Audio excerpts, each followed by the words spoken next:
You're listening to littlepodcast.com. This game is called Budding Alcoholism. You should catfish I've gotten pretty good at talking to bots, though. TJ and I shared a bedroom. Arousal to falling down stairs. It's a 250,000. Welcome to Born in the 80s, episode 250. Holy shit. TJ told me what that was, and I forgot already. Our quadranti-millennic podcast. It's a 250,000. Hashtag 250,000. Get that SEO. Hashtag get that SEO. See, yeah, the chat on Twitch is saying its camera is switching. It's because it's showing Matt's feed where he isn't fucking around with the camera, but yeah. I also want to say this: we got a pretty jumping chat going tonight. Yeah, those we people do. That's cool. That don't have a beard. This is why you have a beard. Did we? Because did we it's forget beautiful. To introduce ourselves. Scratch. No, Yeah, of course we did not. No, we did not. All right. I know I didn't. Let's rewind time.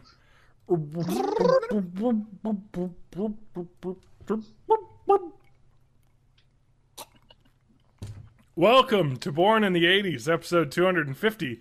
It's our quadranti-millennic episode. I'm your host, John Rowe, joined by my co-hosts. Matt Haig. And TJ May. TJ May, cracking the dew. Yeah. I just had a Mountain Dew. It was a bought that hard one day in at work, Wisconsin. so oh really?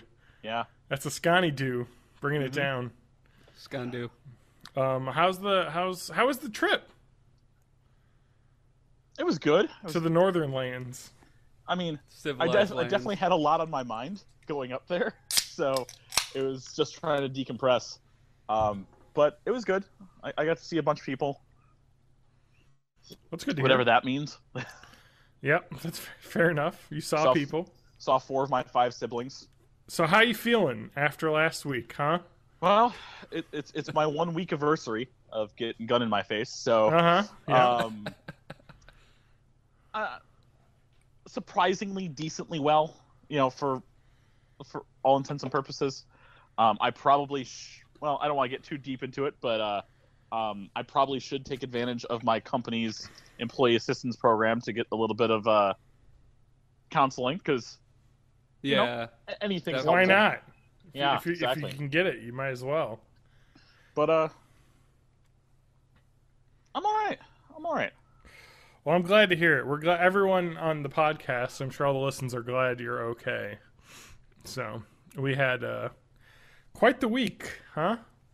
We had Switch. We had gun robberies. That was the episode. I don't know how we could top that on 250 by not preparing at Let's all. just not even try. Yeah, Actually, like the It's cat been a behind busy you. week. I haven't played much. What? Not try like the cat behind you. There's 2 of them. They just merged into one. Oh, really?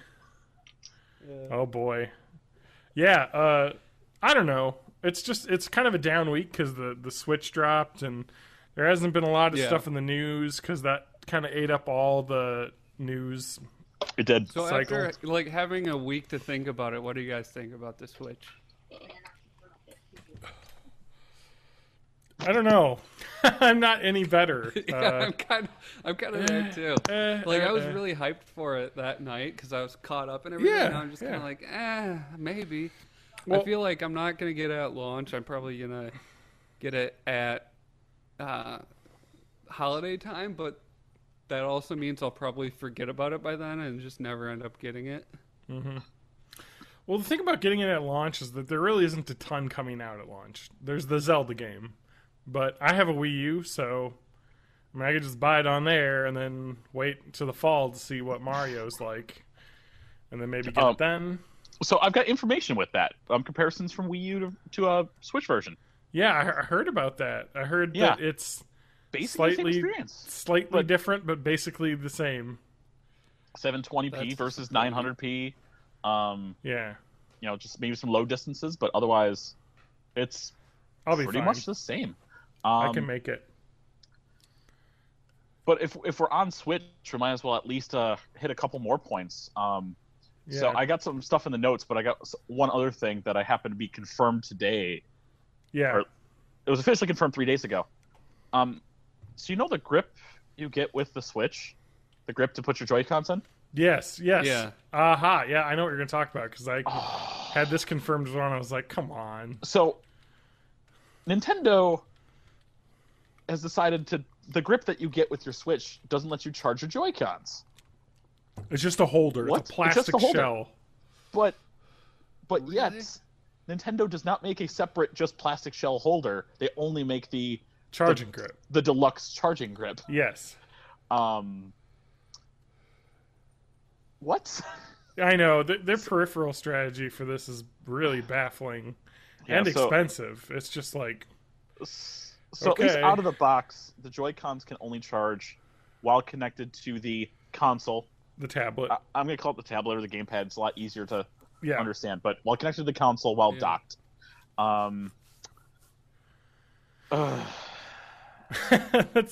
That noise is my thoughts as well. It's like, there's come there's on, not Nintendo. even. I mean, there's not USB ports. I mean, a USB-C port on the Joy-Cons themselves, so they have to be docked, they have to be docked or- to charge. Yeah. or they have to be at least docked to the tablet and then charged with USB.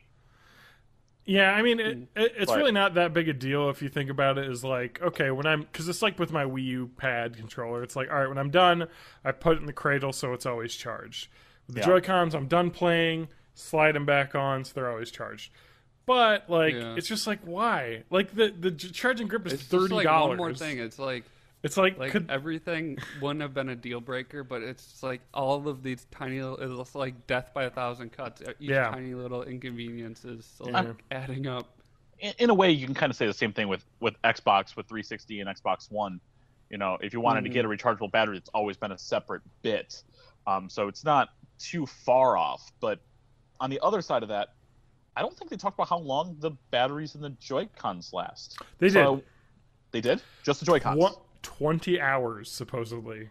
That's about what the Okay. Wii U Pro Controller was. Yeah, so So- they don't really need to be charged that often. Yeah, so longer than you would need to, unless Yeah. you're doing a 20-hour so Zelda marathon.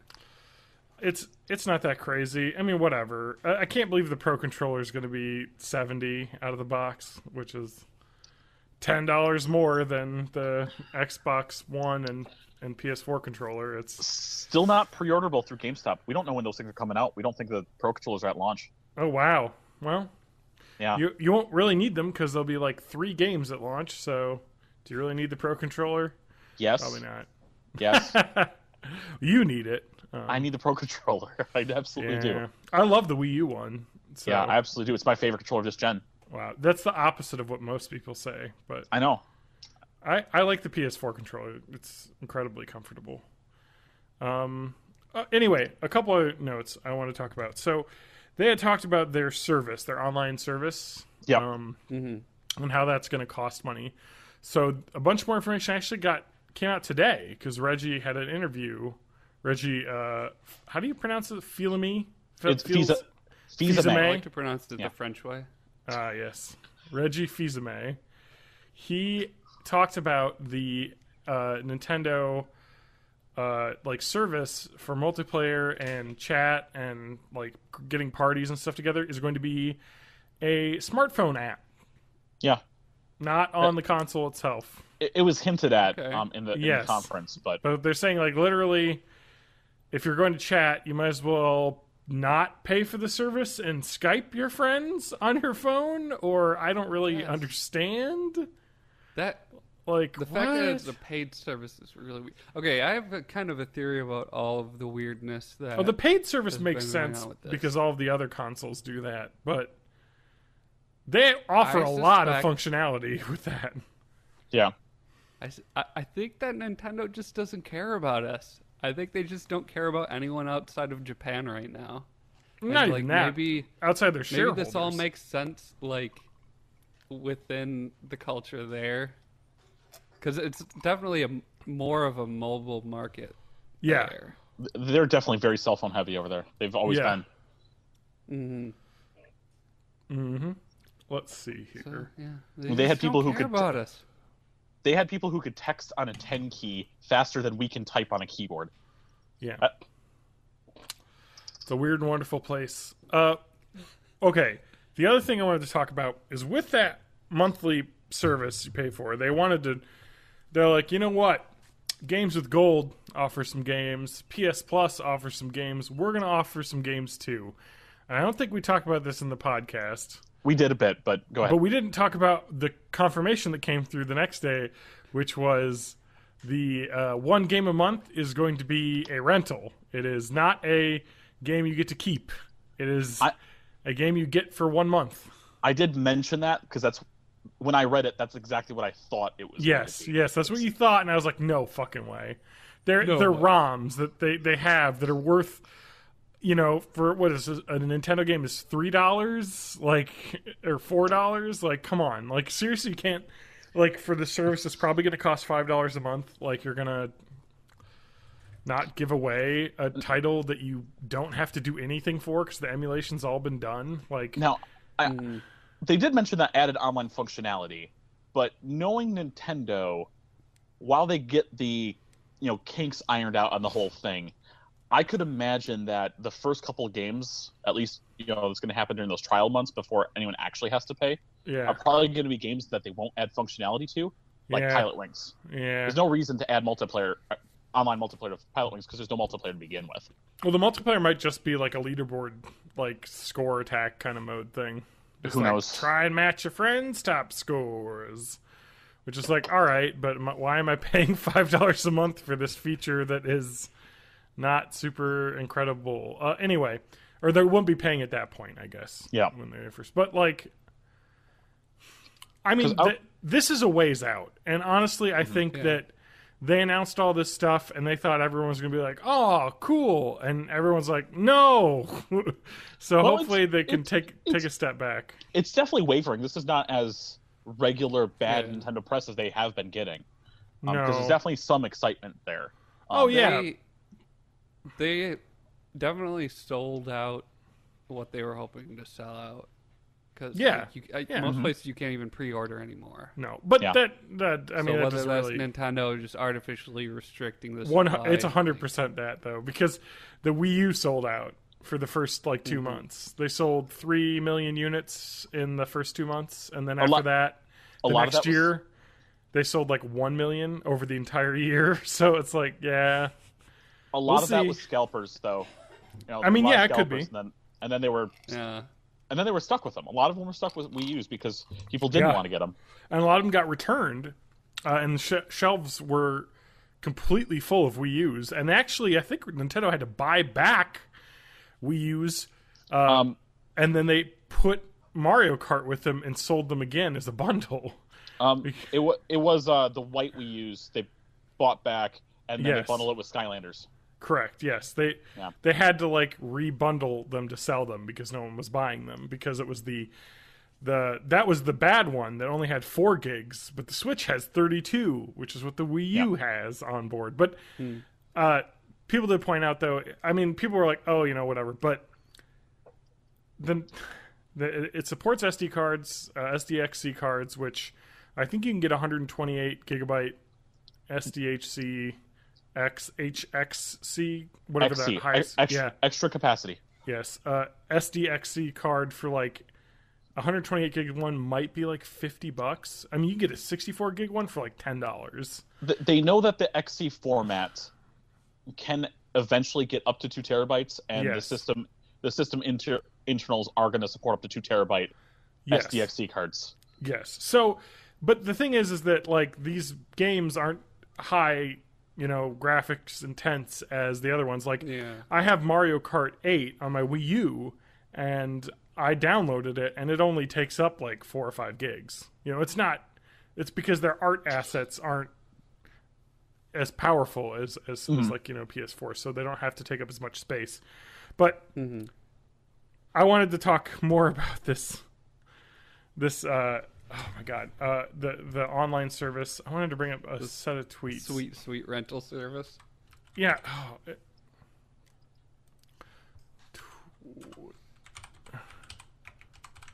I wish I would have saved this. I wrote to talk about it on a notepad, But let's see if I can just search. Because Frank Cifaldi, who used to be an editor for Gamasutra and 1UP, said a bunch of really bad stuff, I think, about the Switch. I'm trying to find... fuck. I hate Twitter sometimes, because, like, I just wonder... How do you do... Okay, tweets and replies. No, I don't want tweets and replies. I just want his tweets. How do I... It doesn't matter, because I want to say exactly what he said, because he said some fucking bullshit. All right. Nah. While John is looking for this, yeah, why don't you? Thank you. I'm gonna go into the hardware size comparisons. Someone posted a bunch of pictures of Switch accessories next to things that we know the size of, like Wii U gamepad, the Nintendo 3DS XL, yes. Wii remotes. So I'm looking at this, lovely 6.8 inch, 6.7 inch screen that the Switch is, and they put this thing next to a Wii U gamepad, and they put this thing next to a Nintendo 3DS. And honestly, people who have at least decent sized pockets can put this thing in their pocket and carry it around with them. I am really, really, really legitimately scared that this is also signaling the outgoing of the 3DS. I talked to John about this. Well, we were talking about it in the tweets between all the three of us, but I'm seriously, seriously scared. I mean, I know they had a Nintendo Direct that I watched recently about Fire Emblem games, which I can get into that if we want to as well. But from the looks of this, they might be just going, one line is it. We're going one line of systems so we can have everything on one system. And I understand that as a business strategy. I understand what they're trying to do. But I really like the separate, just easily portable nature of a 3DS, separate from trying to make this thing, because you have to make this portable. And the 3DS is something I just put in my pocket and go. I don't have to think. Yeah, and it's nice to have specifically designed devices for specific use cases instead of trying to wedge something into a jack of all trades, master of none position. Yeah. Because then you start pulling Virtual Boy stuff. We'll get into that later. Yeah. Yeah, we will. Yeah, all right. So I found what I was looking for. So this happened during the press conference, so I had to go back. But let's see here. Frank Cifaldi, who used to be editor at Gamasutra, I think he just does freelance. Like, he's actually really into like old games and the archival community and stuff. So he said the Switch one emulated game a month subscription is really smart. Having your audience all focus on one game gives it tremendous value. I still think the biggest reason to pay for a ROM model doesn't work is because old games are disposable. Forced focus on a game is neat. It's if just the one game for a month and a large community is playing together and sharing, the game is going to be played way more. Instead of having just this niche shop for old people, young players are going to be discovering this content, making memes, etc. Understand, I'm coming this from a perspective that I believe the industry is devaluing its content and it's racing to the bottom. Sony is throwing you tons of games for free, and that's a great value for the player, but I think it's slowly killing the industry. Nintendo is the company that has the old games people actually want, and the drip feed is going to ensure that they stay relevant to people. Plus, focusing on just one a month justifies extra content. I don't expect this. They could start treating each game with DVD-like extras. Okay, so I just want to talk about... Okay, I've said this before, but adding value to old games is the only way to make them valuable. Valuable is good for keeping them alive. Keeping alive is good for Nintendo because it keeps their IPs valuable, which is good for fans because it could mean new games. Selling for Earthbound for a few bucks isn't going to grow its audience enough to convince them to revisit Mother 3, but this community approach could. Selling Super Metroid again isn't going to do much for the franchise, but if a giant subset of people discover it and love it on the service, it will. If you can get a Raspberry Pi and torrent all the ROMs you want if you want to emulate. I just want to say this to his... Fucking no. Like, come on. Are you serious? You're arguing that it's cool that they're going to not give people games for a paid service. I understand where he's coming from. If it was free, that would be totally fine. Yes, exactly. If you're not paying for it. Yeah, you can rent this for a month. And, yes. But the fact that you're paying a monthly fee for it and you don't get to keep the game, I think that's a perfect way of putting it, Matt. Is that you could literally say, Okay, but what if they just gave one ROM away a month for free to everyone to rent, and if you're paying for the service, you get to keep it after a month? Mm-hmm. That's the exact same thing. And you think about it this way. The PlayStation Plus just put out Day of the Tentacle. Did they? Yes, is one of the PlayStation Plus games for this month. Cool, awesome, Day of the Tentacle. That's a classic game that's being revisited, and people said the remaster's fun. It's a great game. Where are the memes? Why aren't the young people talking about this? Because the youngsters, people don't give a fuck about these old games. Pies. Is the problem. And I don't think that making people pay for a premium service and then giving like one game a month is going to make them like some sort of community together moment. Like, it's not happening now with services that do this. Why would it be any different if the game was taken away after a month? Like, it's not taken away. You can still buy it. Like, this makes sense if they were like, okay, we got Super Metroid's only available for 1 month for subscribers, and then after that, you can't play it anymore on the Switch. Then this might happen. But they're instead, right now, they're doing is, we're going to put this game out. Okay, you can try it and play it. Cool, awesome. That was fun for a month. All right, now do you want to pay us for it again? Like what? It's crazy.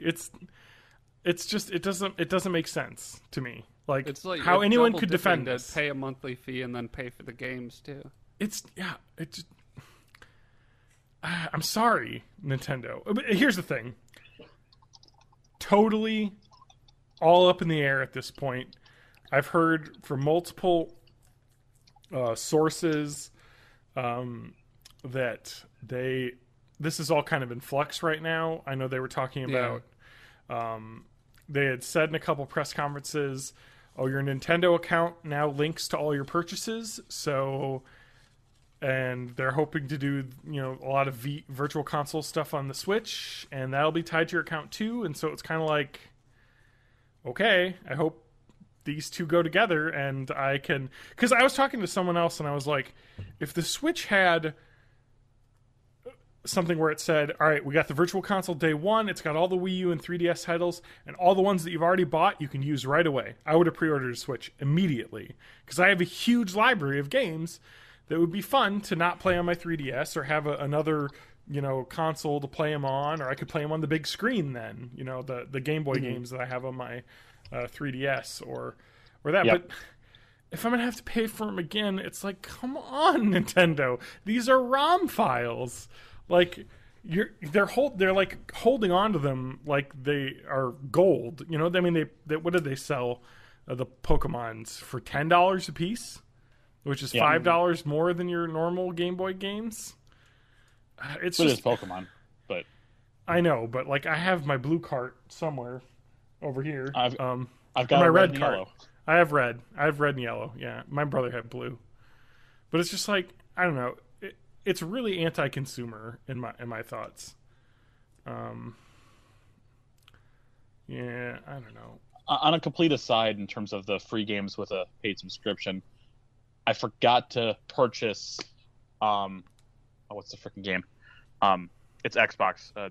Burnout Paradise. Oh yeah. I really wanted to get it because it was free at the beginning of the month. Oh. From the 1st to the 15th, and I missed out because January was a mess for me. Yeah, not a good time for you. You're busy. We got a chat here saying something about you got the Mario Kart 8 Wii U bundle. I got the Mario Maker bundle, but I immediately bought Mario Kart 8 because it's a great game. Oh, it is, absolutely. But they said they still have a huge lineup for the 3DS, and the Switch isn't going to kill it off. Yeah, that's what they're saying now. We'll see. Yeah. I mean, I think it really benefits Nintendo to merge those two platforms together. But the battery life on the Switch is not good. So how viable as a... It's like a home system with mobile stuff tacked on. It's not a mobile system. Yeah, like you could play it on the go, but the battery lasts 2.5 to 3 hours if you're playing a graphics intensive game. So who knows? Mm-hmm. I don't know. We'll see.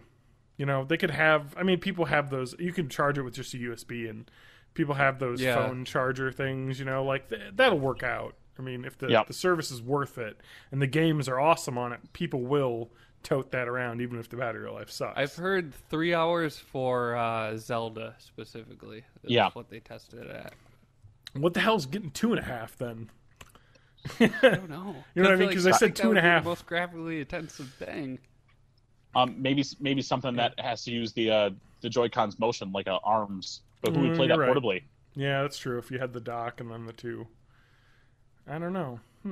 But again, like maybe they're thinking like Japan, everyone has it's the mobile life, so everyone has external mobile batteries and everything, so it's just not a concern there. Well, everyone has them now. Care about the rest of the world because Pokemon Go happened. So I know I bought an external phone battery because of Pokemon Go. So I got one before, and I think I got another one somewhere else too. Yeah, I have I don't know. Mine's Anchor something. I think it does 5 or 6 full charges, so it's nice. I keep it in my car, but it's not that big. I don't know. And then they had that 1-2 Switch title. That's $50. Like what? Yeah, that looks cool, but it looks like that should have been a packing like game. Steam has ruined my pricing comparison because like if I saw that on Steam, I'd be like, oh, cool, a $12.99 game. But like a fun party game. And that's when people like Frank Cifaldi will say that's devaluing games. You know that, and that's a problem, and it kind of is because people don't buy mobile games; they buy the free one with the in-app purchases that everybody hates. But it's free, so people buy it, and then buy a couple coins, But if that's what people buy, then like you can't blame people for making those games. Yeah. On the other end of it, and this is something I was just mentioning to one of the people I work with, is if you really think about it, you're really only leasing your games on Steam. If Steam service goes down, your entire library is done. None of that will matter. Really? So, yes. Steam, you have a license to play the game. So if 8, 10, 12 years from now, this doesn't exist anymore, if they don't transfer things... if they don't transfer things over, you don't have a right to any of those games. That is somewhat true, but I think Steam... I mean, yeah, sure, they could do whatever they want, but, like, Steam, I guess, has been around... How 7 long years? now? 10 years? I mean, it was like 11, 10 years. So it's like... I don't know. I trust Valve because they make so much goddamn money off of Steam. Yeah. Like, and their whole like corporate culture. I mean, Gabe Newell just had an AMA this week. Yeah, he did. Who's the CEO. Yeah. And it's really interesting. If you hear about the way that Valve does internal projects and the way their company works, is that when you get all desks have wheels on them, and the idea is when you get there, nobody tells you what to work on.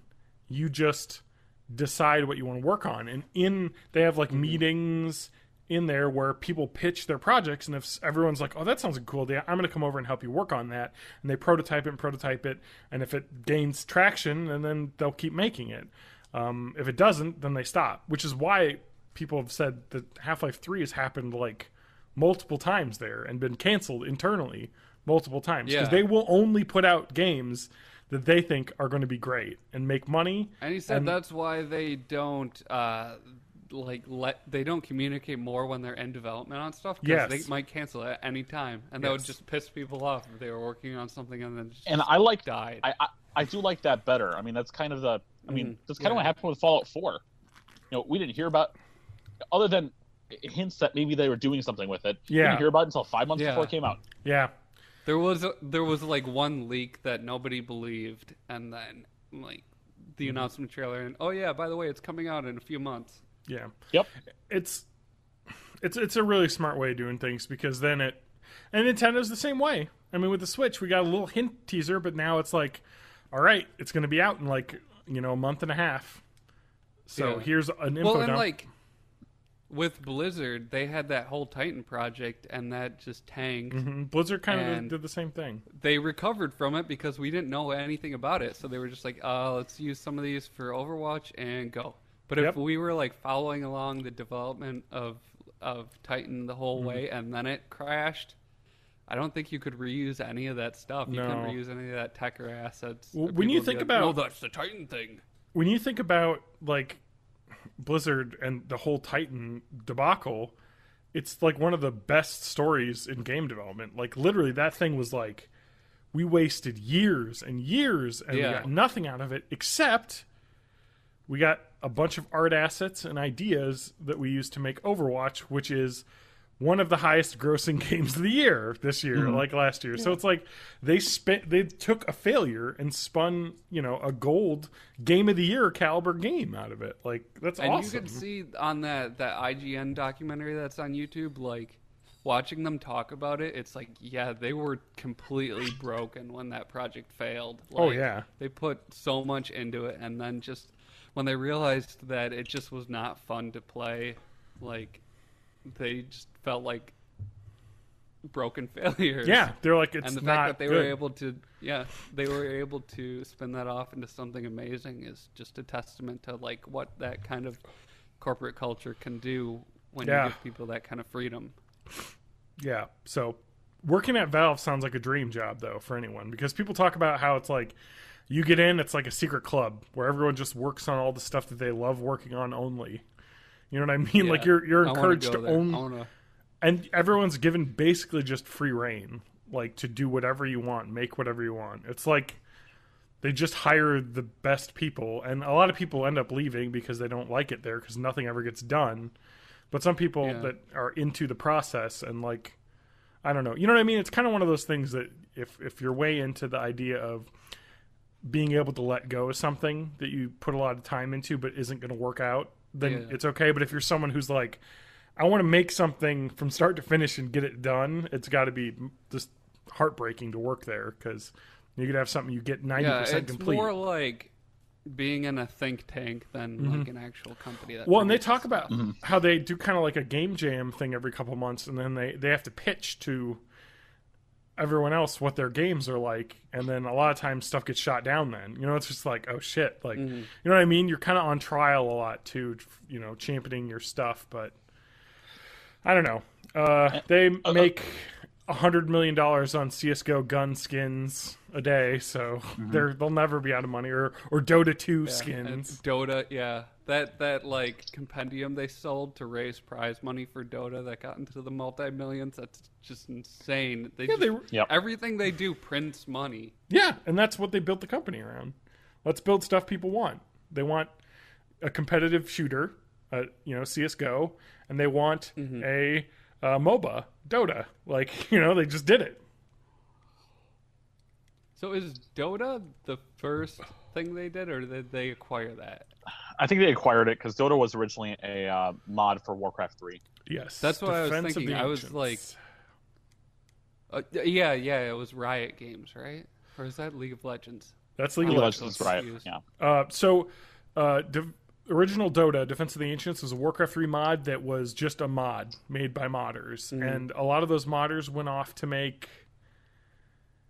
I don't think they went to League of Legends. I think they went to Heroes of New Earth, which was around for a while, and that kind of crashed. And then I think some of those people did go to Valve. But yeah, they were acquired by Valve.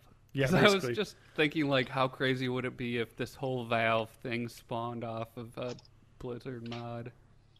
Like, I mean, basically. I'm sure Blizzard's like kicking themselves Yeah. still for that, Yeah. for not taking advantage of that. They could have had Because it. that's what League of Legends or the other one. What?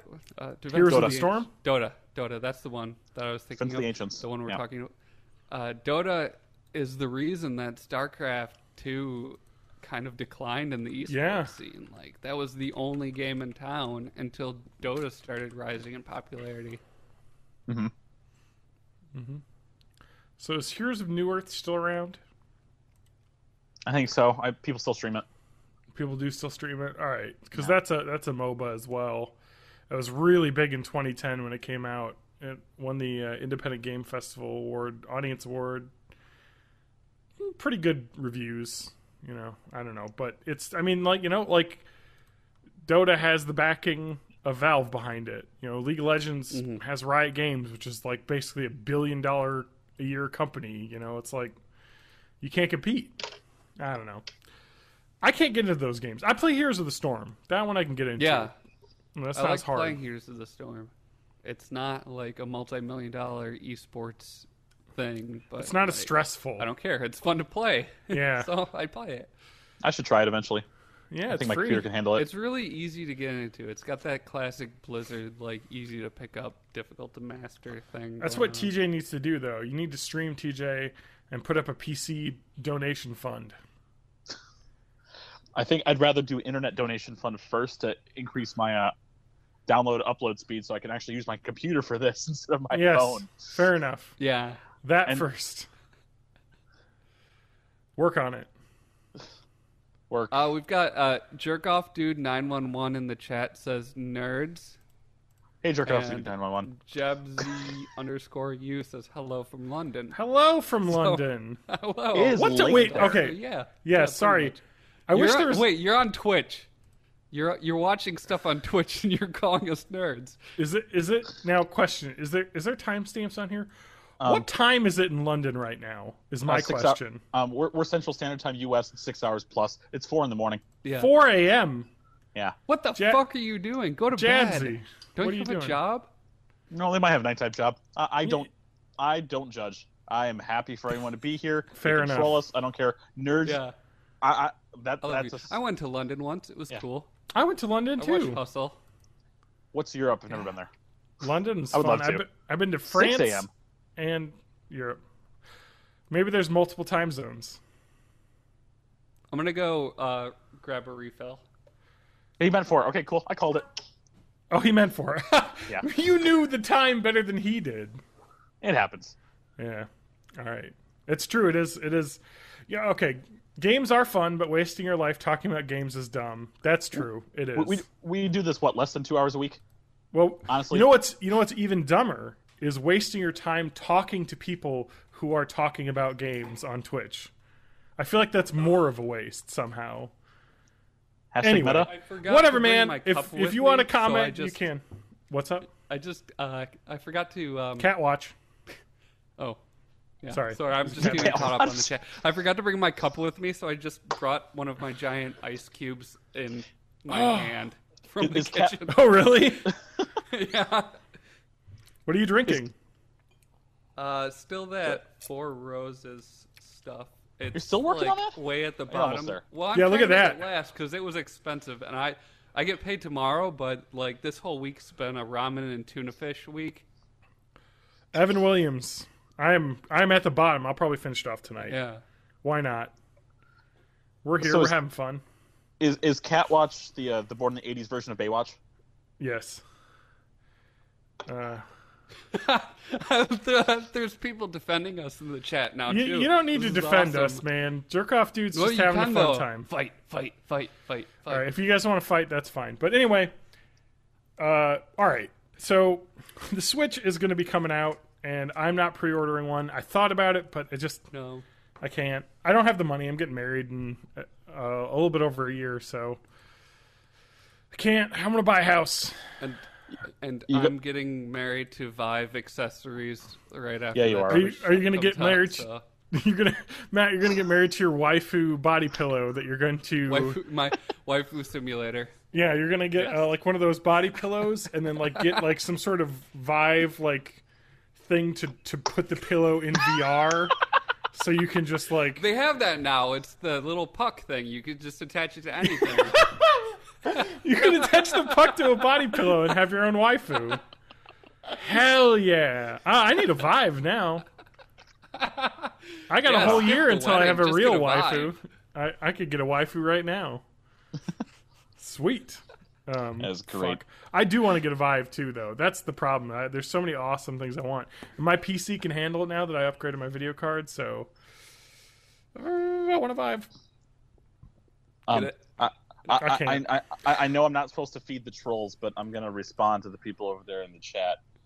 They're actually there on my screen, but I know that they're on the Twitch stream. But I doubt we're virgins because I kind of have 3 kids and a wife and something else.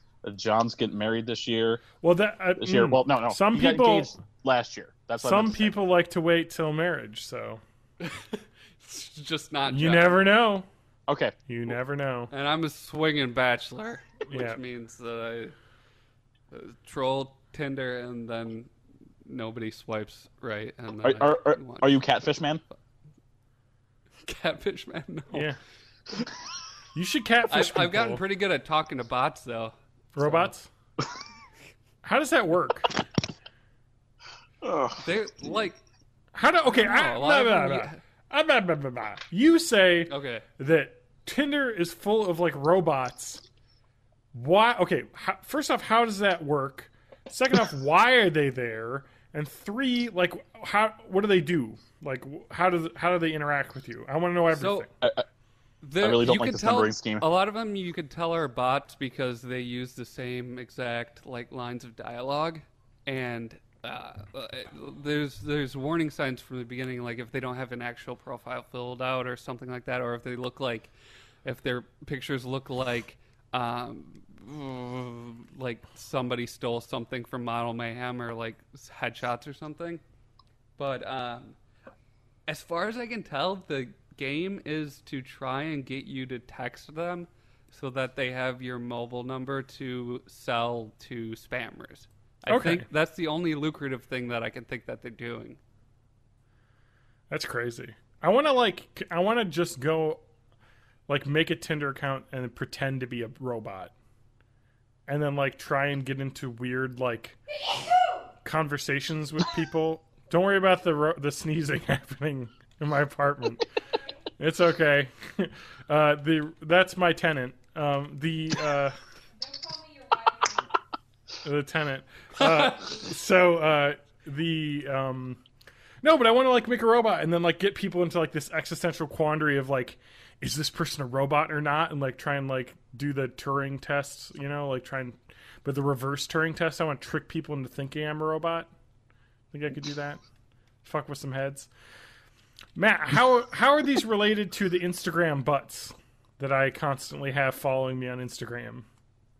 You know what I'm talking about? I haven't gotten Instagram butts. Okay, so if you're on Instagram, you have an Instagram account, you'll just have butts follow you, like lady butts, with like names, and there's like, I think they're just trying to go to their Instagram page to click on some links.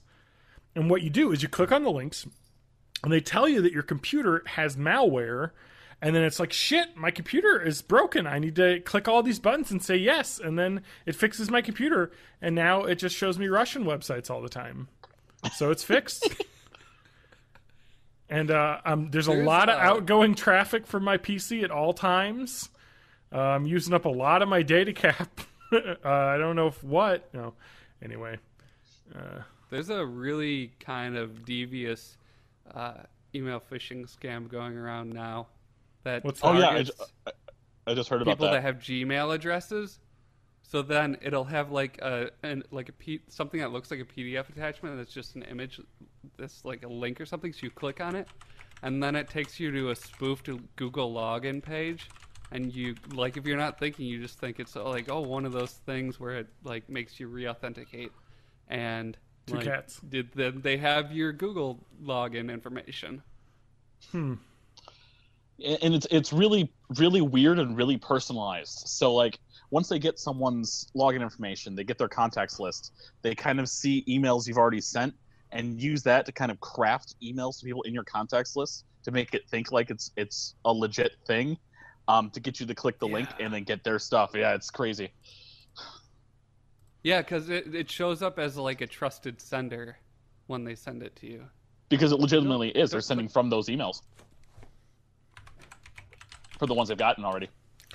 So, you can go to I found out about this website haveibeenpawned.com. Have it been? You can enter your email and you can see if you've been part of any of the big data breaches. Like one of mine was part of the Patreon data breach, and like a couple MySpace breaches that I guess happened. The answer is yes. 10 years ago. Yeah. You've always... Yeah, I know. Yes. Oh, my God. My MySpace account got, like, taken over by some Russian person. And I was like, okay. I don't care. Like, have it. Have my shitty posts that I made when I was in high school about girls. I already share those on the podcast anyway, so fucking have at it. Do you have any more Koozie Chronicles? I do have Koozie Chronicles. Oh my god, we're on video now, so people can actually see the Koozie Chronicles. Oh, the Koos. Yeah. Oh, yeah. My diary. You have to talk while you're showing it so that the camera stays on you. Yes, I do. But like, it has drawings in it, like the sick ass spaceship I drew. What else is in here? It's very Yannick. Because I talk about the drawings, people don't get to see them on the podcast. I don't know. What about the guard dog that will bite you if you read it? It's so hard with this That's Xbox not Live showing camera. up. It's so hard with this shitty camera, but there's a me hanging the person who finds this notebook and reads it. So I guess I We're gotta gonna hang launch a myself. GoFundMe campaign to get John a decent camera. Fuck off. My brother stole my camera. I let him borrow it for I forget what he was doing. I think he was doing a licensing exam for something, and he needed to do it with a camera over the internet, So if we're going to do a GoFundMe, we just need to fund him $1.50 for gas to get his camera back from his bro. Here we go. There's Killa the dog in his dog house. Check out them. Wait, you know what? Let me focus the vision camera. Let me get that. There he is. Check out them beady eyes and broken collar. They'll get you if you're reading my book. And the son has cool sunglasses because he's a cool guy. I drew that in like high school or middle school probably. So we'll get to some more Koozie Chronicles. I hesitate to not have not talk about when Adam's not on because he is in quite a bit of it because we hung out all the time back when I was in high school. But well, I don't know. We'll see. Adam will probably come back on eventually, pretty soon. I'll try and invite him back. Soon is such a general word, Yeah. Soon.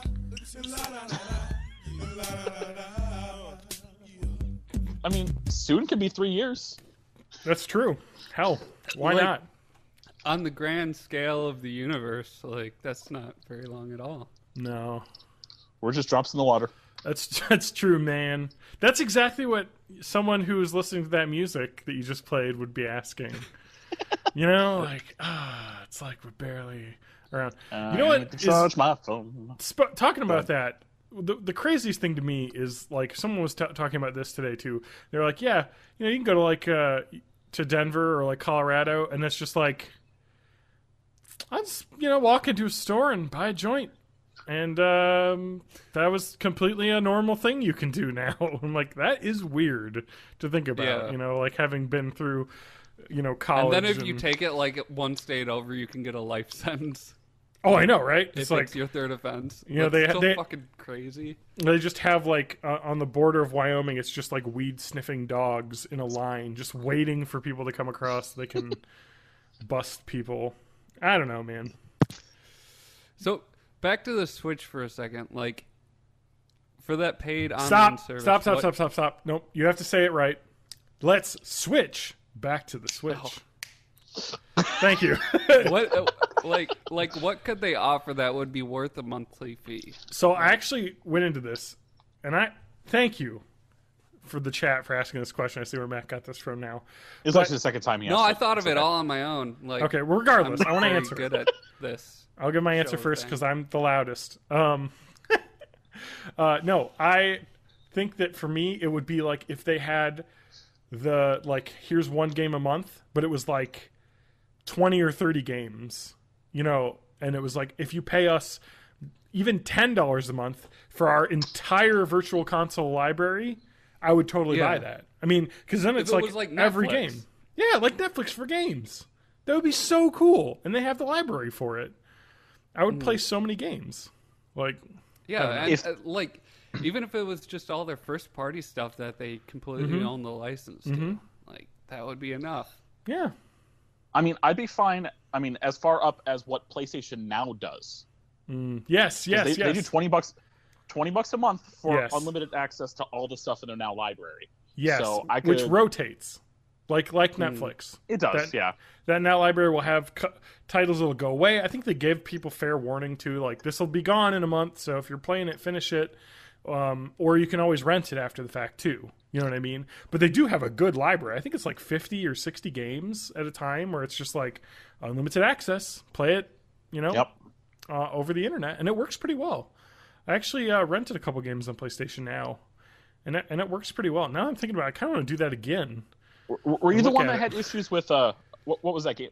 Enslaved Odyssey to the West? Yes, I played Enslaved Odyssey to the West, and I'm trying to think here. Enslaved Odyssey of the West, and okay. So the issue that I had was I was playing. I went to visit Adam, and he had to work the night that I showed up. So he was like, "I'll be back in a few hours," and I was like, "You know what?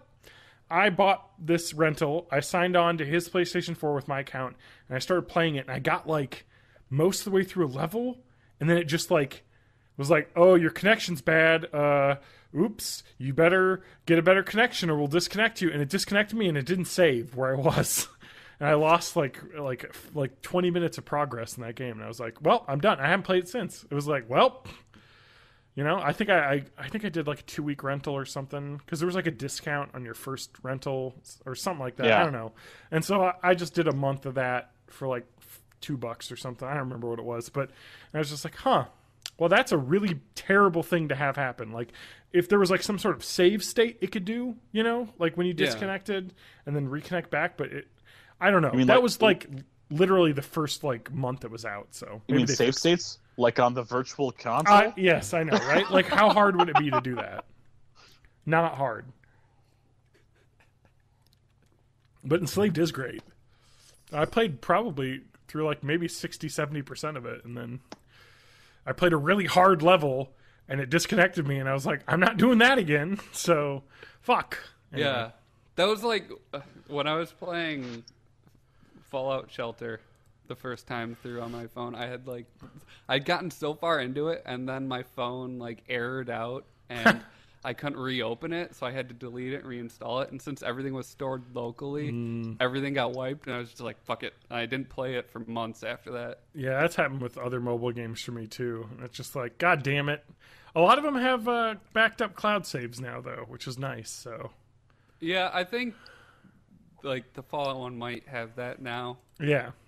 So all right, we should talk about some other stuff.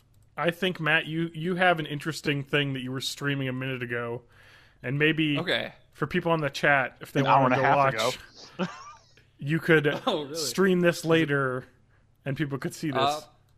Maybe not tonight, but maybe tomorrow. Okay. So this is the like software crazy Hydra monster that I have. Okay.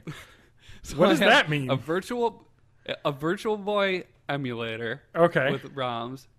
That's going through Oculus software. Okay. Which is going through third party, because like that somebody built support into that, and that's going through Revive to be able to play it on the Vive. Okay. And then to get any Twitch chat, I've got another third thing, like hijacking the stream. Like, I don't know how it works. It like hijacks the data stream halfway through, so I have this like 3-dimensional Twitch chat in my headset. But it's a window you can manipulate, move around, right? Yeah. It's like a big physical window that you can do stuff with. So I was playing Virtual Boy Wario World on the Vive, because I never got to play Virtual Boy as a child, and I'm still bitter about that. That's a weird thing to be bitter about. Because I played it when I was a child, too. Because I owned one. Because I could tell the awesome story of me getting my very own Virtual Boy that involved the Cub Scout, what was it called? The Derby? Matt? Oh, yeah, the Pinewood Derby? Pinewood Derby, thank you. And I built a Pinewood Derby car so awesome, and it wasn't that awesome because I had like built my own by scratch every year, and been like, trying to like win or whatever. And I was like, fuck it, I'm gonna buy a kit. And I bought one of the kits off of like Boys Life magazine or something, and it was the best racer I'd ever made because it was like not designed by an 8-year-old or whatever, so it actually worked. And no, I must have been 11 because anyway, I won locally, and I got to go to the like regionals, which was in Rockford, Illinois, and I went to the Cherryvale Mall to do regionals in the mall, in the middle of the mall with crowds and everything, and I lost horribly. because I was a scrub league, and as like I guess a gift or something, my dad was like, "I'm not buying games or any games. You should go to school and walk uphill both ways." That's my dad. And my mom was like, "Order your own dinner." Exactly. And my brother and I gravitated towards the KB Toys, and they had Virtual Boys there, like a KB fucking Toys. stack full of them. And they were like, Virtual Boy, brand new for like $30. And my mom was just like, fuck yeah, sure, why not? You know, you made the state, you know, it's $30. And so she bought that, and my brother and I bought a bunch of games. I think they were all $5. We got golf. We got Red Alarm, and we got Mario Tennis. I think that's all we had for games, because they were kind of sold out everything else. But I played the hell out of those games, and I burned my eyes. And that's why you're blind now. That's why I got these glasses right now.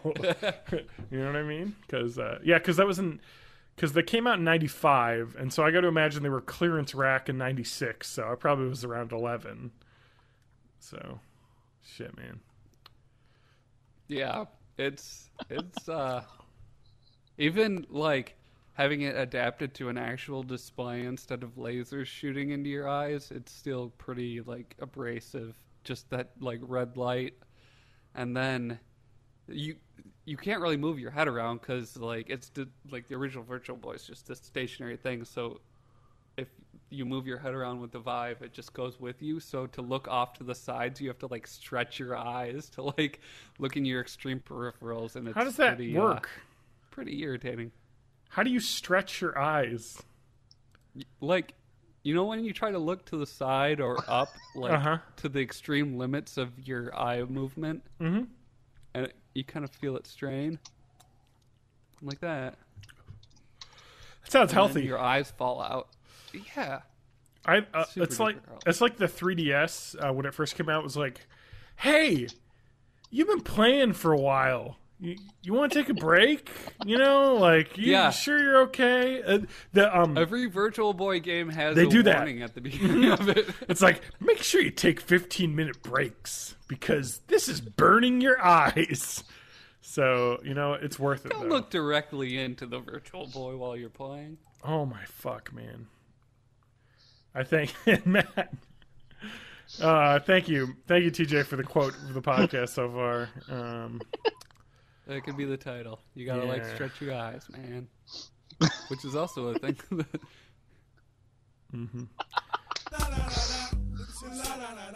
You could stretch your eyes, man. Speaking of Nintendo news, they actually never see the inside of my own eye. They actually put out a bunch of awesome stuff. More stuff today. So Super Mario Run got announced for Android. It will be out in March. It was making it, but now we have a date. Yeah. Yes, March something.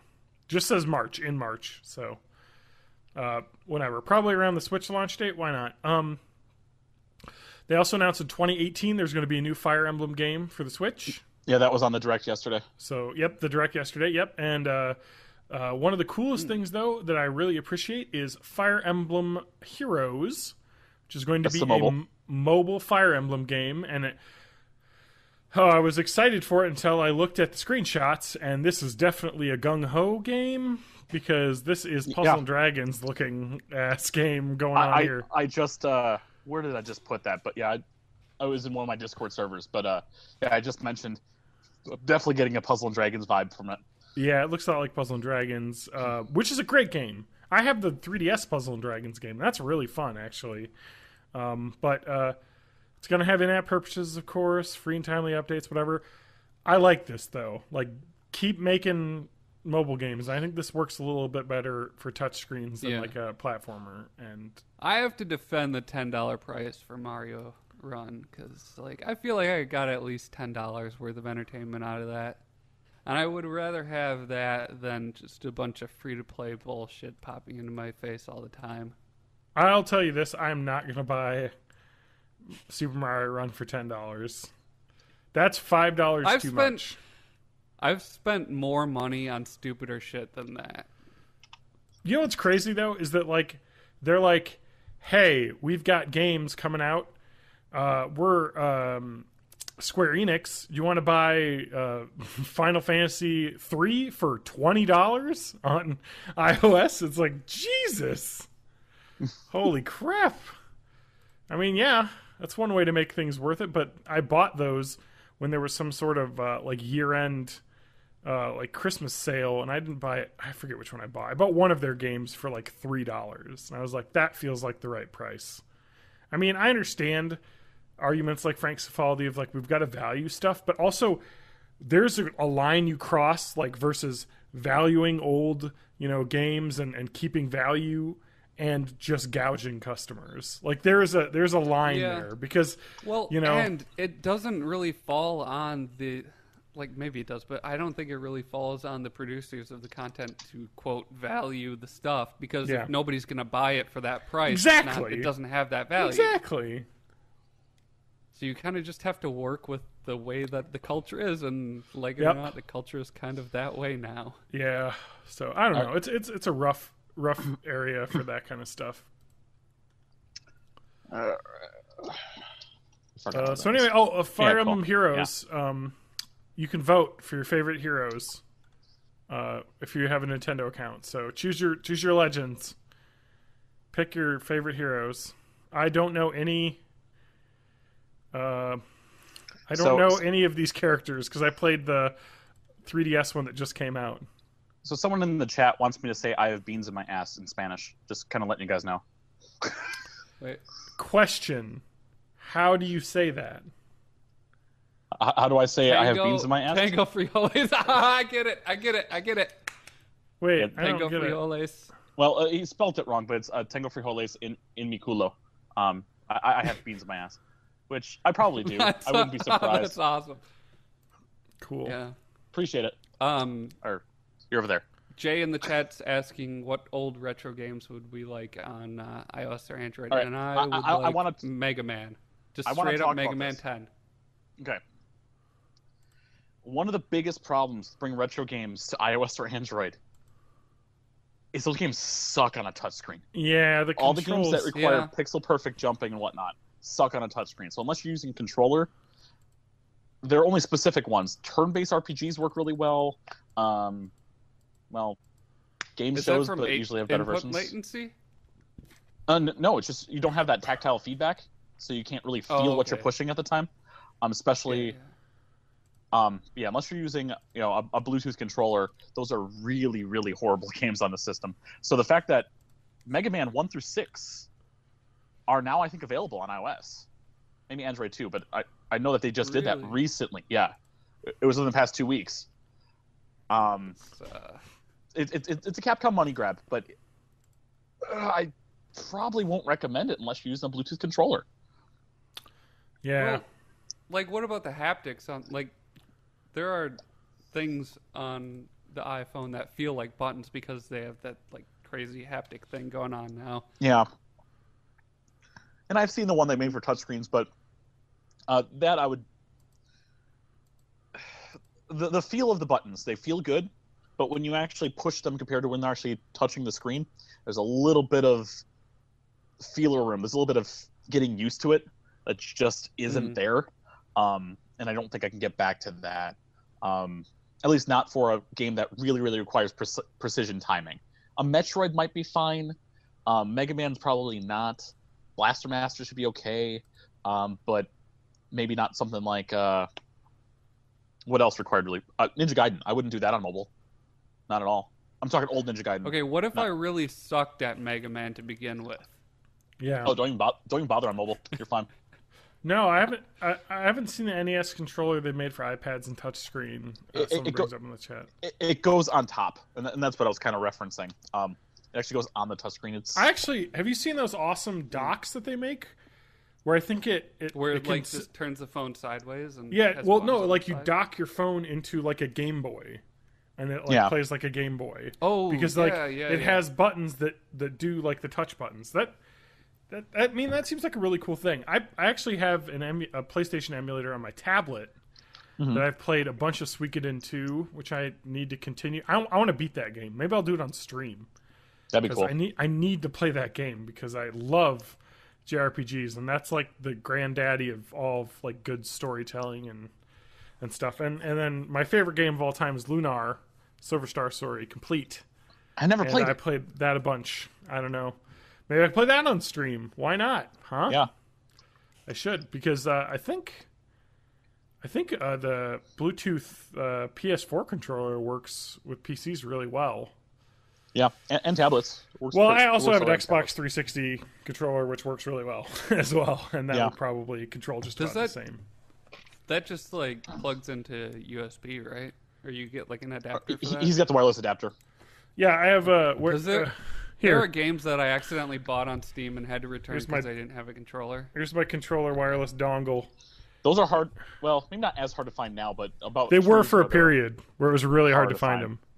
I'm actually using a generic Xbox One controller for my PC. Oh, nice. Well, I mean, it were works, all though. VR games, so I was just, like, blindly buying them, and I didn't think to check that you would need an extra controller for it. Yeah, that wireless controller does seem pretty cool. That they linked. There's a lot of really good USB controllers. I would like to mention not the 8-bit DOE controller, but there's a I think it's a Buffalo SNES. While you're looking that up, Buffalo Classic USB gamepad for PC. It's like $18. It looks like a Super Famicom controller, and it feels identical to a Super Famicom controller. Like, it is the best USB controller I've gotten for classic games. So highly recommend that one. Let me just, Matt, do you have the link that I could put on this live thing? For what? Who? If I were to send you a link, could it be through Amazon magically? Oh. If I were to put that... something? No? Please get that working. Anyway. Because it's right here. While he's doing that. It's in the chat. Anyway. Yeah, just chill out. All right, I'll get it working. Come on, Matt. When it comes to my retro stuff on PC, I'd actually rather have a controller that does more than one that's limited, because then I don't have to... Like a Mad Catz controller. No, I mean, even this one, this PowerA Fusion controller. I'd rather have one that has more buttons, and I have to do less customization, and I have to switch controllers for different things. It's kind of the Alton Brown of doing things. I don't want... You don't want a unitasker? I don't want a unitasker. Exactly. Thank you. Oh, man. Hey, TJ, you remember when we lived together? Yep. I used to watch Good Eats all the time. I love that show. I fucking love that show. I used to watch Good Eats to fall asleep because TJ and I shared a bedroom. And there's one thing that TJ does when he sleeps. Snores like a motherfucker. You snore the loudest snores I have ever heard my entire life. That was rough. I still apparently do. Maybe not as bad sometimes, but I really should get these things removed. It's Yeah, you should. I'm probably best decision of my life. I probably definitely have a sleep apnea. It's horrible. Yeah, it was a summer, and I got through it by basically putting earbuds in and listening to stuff, and then falling asleep. Watch an episode of Good Eats and fall asleep. Yeah. Look, Amazon, I don't want an embed link. I just want a goddamn text link. Anyway. Oh, I already put it on the chat. I don't want a large farva. This one. Matt. This one is the one where we get a kickback. Yeah, can I get rid of my comment? No, it's okay. No. That's fine. Wait. It doesn't really matter. I mean, Matt, Matt, I thought literally you were like you didn't have it set up. So I was just like, oh. No, I've got it set up. I just had to look up how to make a link for it. All right. Hey, well, Matt, whatever. Special make me a preview moderator for the Amazon expedition. What? That's all right, Matt. How do I make me a moderator? I can delete John's comment. All right. Well, we'll get that. Automod. This is good for the podcast version that's going to go out. Of how do I Twitch? Toggling with Twitch. Help. I don't even know how to use Twitch. Gear. No one knows how. I don't know. Gears of War. I was wearing that shirt again today. Anyway, well, Matt figures that out. Let's change topics. So what's this thing you've got about the speedrunning AGDQ and controversy? Because I didn't hear anything about controversy. Okay. Well, TJ. Because I want to know. I'm definitely intrigued. Okay. So there was an article on, I think it must have been Kotaku. So of course it's about controversy. Of course, it's, Drama. I know. Kotaku feeds off of controversy. Every It's their bread and butter.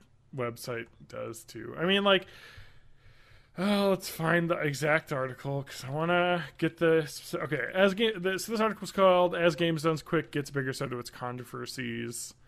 So there was a couple. Okay, so Awesome Games Done Quick just finished up this year. I'm sure people that are on here that watching on Twitter know what Awesome Games Done Quick is because it took over. On Twitch, not Twitter. Because Games Done Quick took over Twitch for a good week and a half, or just a full week, Sunday to Saturday night. And of course it's the speedrunning community. They showcase, they have people sign up and showcase speedrunning games. They're really fun to watch. They're like fascinating to watch. Actually, I pretty much watch the whole thing every year because that's why I haven't played anything this week, because I was just watching AGDQ, because it's just fascinating to watch these like extremely skilled players. Like I watched a Super Mario 3D Land run that will fucking blow your mind. Like the guy is just like backflipping like across an entire auto scroll level, and the camera doesn't scroll, so he's playing it blind. It's like insane. It's like, so it's really cool. But I just wanted to controversies suck, and I think one problem with YouTube personalities and kind of the whole YouTube experience and the whole like gaming culture and Twitch is John reacts to YouTube. We just have a culture. I mean, okay, when you think about it this way, you think about like celebrities and movies and TV and stuff. What do they have? They have People Magazine. They have Us Weekly. Like, their fucking rags exist. Like, people like to dish on controversies and drama, and make good money. And I don't like that stuff. And we need to separate it. And so, but they do bring up a big point. Kotaku's right, because as this AGDQ has made $2.2 million and rising for the Prevent Cancer Foundation, which is amazing. The visibility, brings more challenges because, it's a very public thing, you know what I mean? And they have a lot of rules, Games Done Quick, because they have the want to kind of stay very family friendly. They don't want people swearing. It's just kind of like, we got to, we're doing this for charity. You know what I mean? We can't make it, just like we said for Extra Life, they're like, come on, keep it PG-13, like no waifu simulator. We want everyone to have fun. So this first day of AGDQ 2017, Private Cinnamon Bun, a commentator for Ape Escape 2 run, was accused of wearing a hat bearing President-elect Donald Trump's Make America Great Again slogan. And he was immediately ostracized for that, and he was banned from attending future marathons for wearing the hat on the stream. And the point they have is they don't want anything political. And, it doesn't matter. No political stuff. This is like just a charity event. Yeah. And, he, of course, argued that it wasn't a hat, but he got banned again for unplugging a power strip, I guess, which is like a weird thing to get a ban for, but I guess he did some of that. And then Cyber Demon 531, a Mega Man X6 speedrunner, was also banned from the bet over the same hat, which apparently he was also wearing. So the guy saying it wasn't that hat was like lying because someone else had it and got caught with it. So it's like, honestly, I think these people are just trying to troll everyone by being douches. And if you're going to be dicks like that and just troll people, like, I don't care what your politics are. They're just trying to get a reaction out of people, obviously, because it's Twitch chat, and they're just trying to get people to react and get angry and just stir the pot, basically. And that's not what AGDQ is about. AGDQ is about the games and speedrunning and making money, you know what I mean, for the Prevent Cancer Foundation. And it's like, so, fuck off. And I understand, like, it's interesting. I mean, he's gotten in trouble in the past, I guess, for saying some kind of weird, fucked up shit. So, there's let me get some other controversies that happened as well. let's see here, Bonesaw 577. Bonesaw. In the 2016 Summer Games Done Quick, he got a 2-year ban for swearing a lot. And he also told people to tweet Air Canada for losing his keys on a flight. So they banned him for that because, of course, it's just kind of like, hey, seriously. And he's gone on record saying, you respect their decisions. I shouldn't have swore. It was against the rules, obviously. And it's kind of a thing that's really weird because you have a lot of speedrunner personalities, that are very popular. You have I can't remember any of these goddamn names of these people, but Trihex, some. I know Trihex, yeah.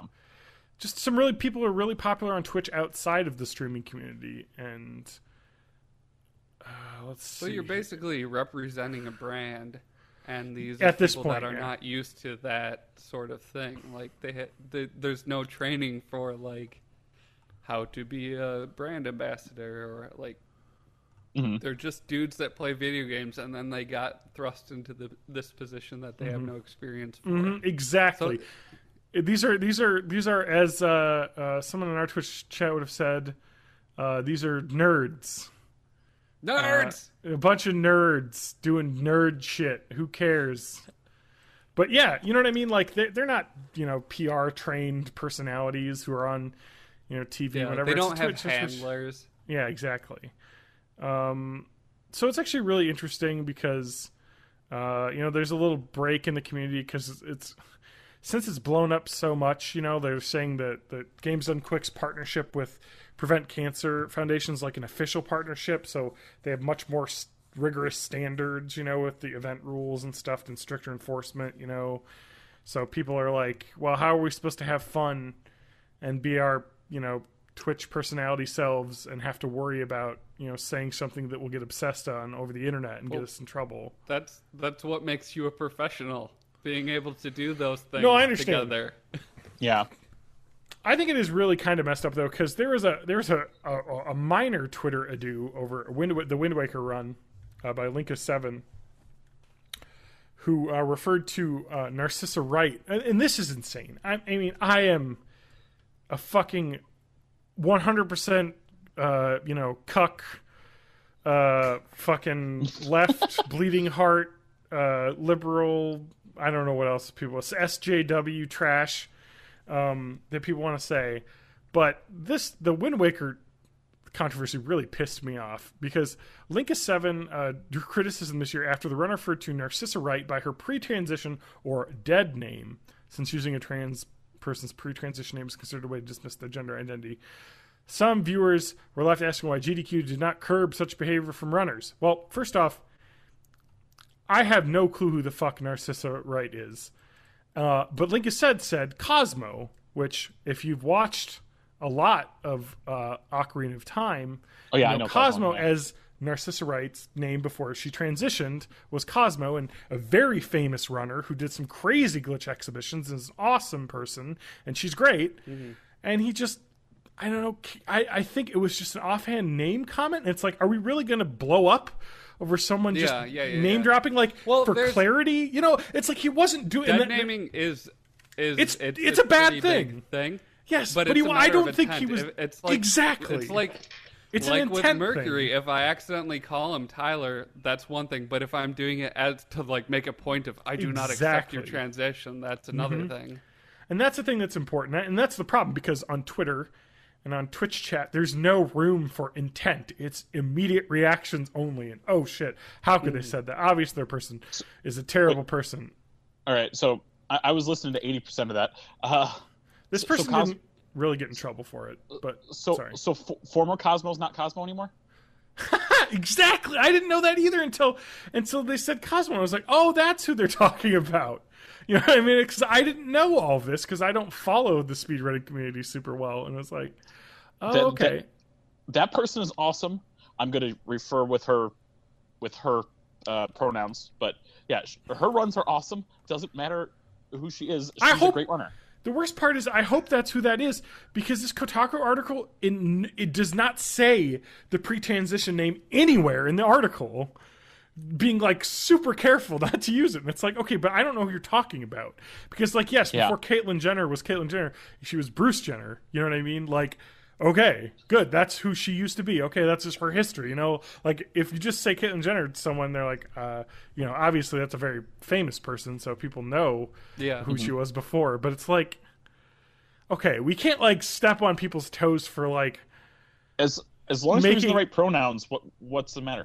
I know. I mean, it's just like, okay, but that just drew like a Twitter uproar because Twitter likes to uproar about everything.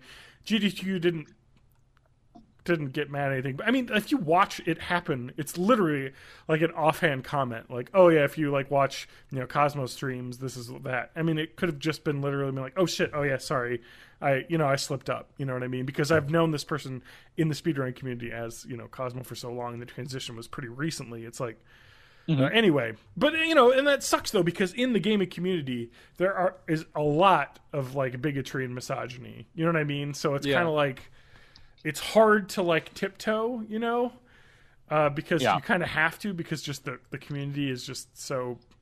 I mean, some real abuse, some real, some not real, some blatant, some, you know.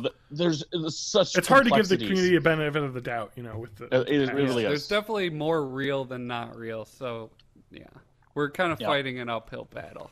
It's Poe's law, which if you guys aren't familiar with Poe's law, go ahead. No, I was just saying, as white cis male gamers, we're kind of like in with the rest of the trash that are causing all the problems. I'm trash.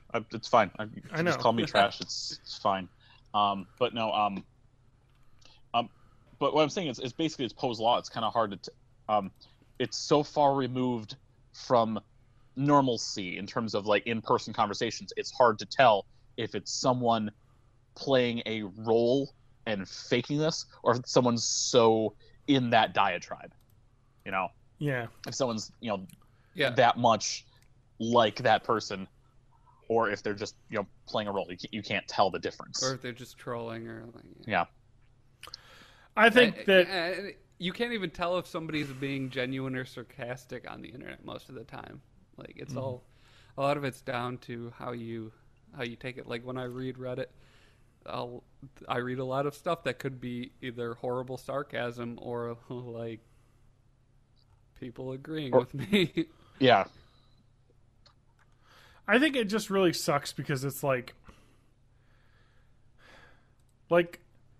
calm the fuck down, everyone. Seriously. Like, not everyone is always out there to try and insult everyone. Because we're all fallible people. If you're in the middle of speedrunning a game live, it might be hard for you to remember to, you know, say everything perfectly. You know what I mean? It's live. You know, I don't know. You have to give people a little bit of a break over stuff like this. I mean, when you have people like, you know, wearing a, you know, Trump hat, just obviously trolling people, you know what I mean? Trying to do that, you know, like, come on. Obviously you're trolling people because you know that's against the rules, and you're doing it for the entire time. You didn't just forget, I forgot. I wear this hat all the time. I forgot to take it off. No, you fucking put it on because you knew you're going to be on camera in front of, you know, 20,000 people on Twitch. So, you know, just like, seriously, don't feed the trolls, man. I've accidentally dead named people before just because it's like they're people that I knew before the transition, and I feel horrible about it. So like, yeah. Oh, see my gross finger? John's finger. It's the one that I cut. Yeah. Let me get the Xbox Live Vision camera to zoom in on my cut. Oh. Will it though? I don't even know. I think it looks too close. That's too close. There it is. There it is. Look at that fingernail. Sliced off. We've been banned from Twitch for gore. Gore? It's just a little pink. That's the skin. It's growing back. Just a little pink. I think I should transition this into a vor podcast. Oh, fuck yeah. Okay. That is my greatest fetish. Vor. So I've been listening to the Cool Games Inc. podcast. I don't know if you guys have listened. It's the McElroy podcast, right? Oh, well, it's McElroy. It's Griffin. It's Griffin McElroy, and right? Nick something. I haven't listened to that, but I need more McElroys in my life. I should wait. No, let me get. I want to get it right. Cool Games Inc. Who is it? There is a new McElroy podcast that just started this week. They got too many. Really? Yeah. I think it's called Genuinely Nice. They interview celebrities but talk about like just pleasantries. And their first episode. Nick Robinson. It's with Adam Savage. Is their first episode. Cool Games Inc. That sounds like a podcast I would like to listen to. Cool Games Inc. with Nick Robinson and Griffin McElroy. The podcast is incredibly fun. Their premise is they make a video game up out of a Twitter suggestion every week. That's cool. Then they try and sell it to a games industry or games press person over like a Skype call for 5 minutes. And yeah, there's been some pretty good ones they've come up with. But they talk about Vor all the time for some reason. Yeah, as that's a joke. the thing that Griffin loves to talk about. Yeah, really? So Yeah, it transcends podcasting. One show. So, Matt, do you want to tell people what started Vor on is? their My Brother and Me podcast. Vor is a sexual fetish that involves being devoured whole, like the whale in Pinocchio. Yes. Or something like the anacondas in Anaconda. Yes. And people Vorophilia get off on that. is a paraphilia characterized by the erotic desire to be consumed by, or sometimes to personally consume, another person or creature. Since vorophilic fantasies cannot be acted out in reality, they're often expressed in stories or drawings shared on the internet. And vor is Latin for vorare, to swallow. Yeah. So, fuck, man. But the idea so with we get the term is, voracious. Yeah. So, Attack on Titan, people love that. Because you got big naked boys eating people whole. Yeah. In that show. Yeah, Matt. Anyway. So Vor, that's what you're into lately. Totally. You know, we started talking about Vor, and we got a couple new listeners. So that's Welcome to Vorcast. oh my god, dude, that is such a Change weird the fetish. category to Vor. So I'm gonna rustle Matt's jimmies for a second. That podcast that I was talking to you about. Their whole way of doing that one is you get the 45-minute short version for free. You can get on anywhere you get your regular podcasts. But there's a long version. The only way to get it is through Bandcamp for $1. But all the money that goes into that podcast goes to the charity of that celebrity's choice. Okay. So it's a little different. But, that is the right way to monetize. I think. But they're not getting any of that. So they're not really monetizing other than for charities. Well, yeah, but But there are also people that will do that for just like regular podcasts that they pocket the money for. And I think that's a lot less offensive to me personally than like episodes that go into a vault that you have to pay for, or like we talked about that 2 weeks never ago. come out for free. Yeah. Matt, Yeah. Yes. can I get some game show music? Because we're about to play a fun game show. I'll be the host. Game show music. Give me some game show music. Game show music. Game show. Just keep saying it music. until we get it. Is this it? Welcome to contestants, TJ and Matt, to Guess That Sexual Fetish. I love this game already. All right. Acrotomophilia. Mile High Club. It's in Plains. No. Hold on. I have things. Too long. You're Google searching. Arousal to amputees. Oh. Not to be confused with apotemnophilia, which is arousal to oneself as an amputee. Okay. Okay. All right, here's the next one. Anestemophilia. Anestemophilia. Sexual fetish of Anastasia. No. Of being paralyzed. No. Anastemophilia, arousal to a person of extreme stature, either giant or dwarf. So, huge, tall monster or a dwarf person. Okay, cool. Or at the same time. Okay, here's one that is you might be able to guess. Chasmophilia. Chasmo? Like chasmophilia. Can I get a spelling? CHASMO philia. Oh, I know this. I think I know this. I'll let you, Matt, Falling go ahead down and a guess. chasm. Okay, TJ? Holes, just holes in the body.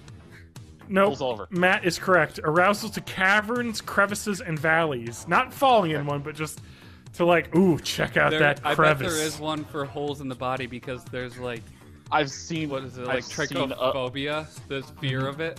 Climacophilia. Climate? Climacophilia.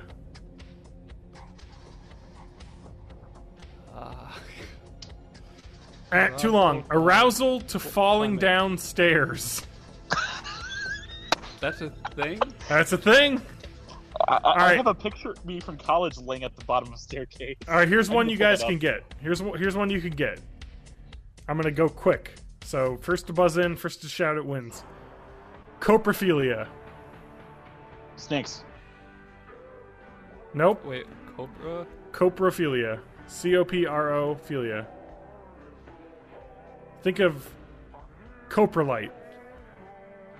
I don't even know what that is. Matt's right. Fossilized poop? Nope, just feces in general. But coprolite is fossilized poop. So, all right. Let's see here. Let me think. Oh, this one's just called fetishism. Yeah. Okay. Thank you for that in the list. Obviously. Wait. Here we go. Ready? Formicophilia. Formicophilia. On countertops. Formica. Formicophilia. Form, shapes of things. Oh no! Formic, as in the acid that ants have arousal to insects. Formicophilia. There's some really gross ones in here, like children. Like I'm not gonna. Come on, I want the weird ones. Yeah, that's gross. Gerontophilia. GERON tophilia. Gerontophilia. Come on, you know this one. I'm sorry, my Latin isn't up to par. Come on, GER. What is that? Giraffes. No, god damn it. Elderly people. Geriatric. Oh, Geriatric. Oh! Arousal to the elderly. Ooh. Oh my god, this is a weird one. Okay. Oh my god. Catoptronophilia. Arousal to sex in front of mirrors. Okay. So, yeah, that could happen. Okay, here we go. Lithophilia. Rocks. Matt is correct. Arousal to stone and gravel. Matt, you got these. I don't know. Nice. What does that say about you? Melissaphilia. People named Melissa. Nope.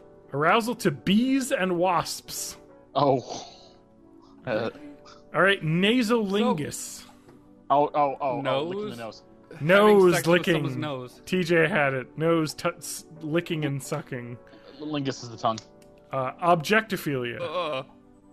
That's when you fall in inanimate love objects. with an object. Okay, that's true. Arousal to a particular object that's distinct from fetishism, where people can fetishize like a class of objects. So, like, let's say, oh, I'm aroused by all, like, I don't know, like metal rods. You know what I mean? It's like, no. I'm aroused by this one metal rod. All right.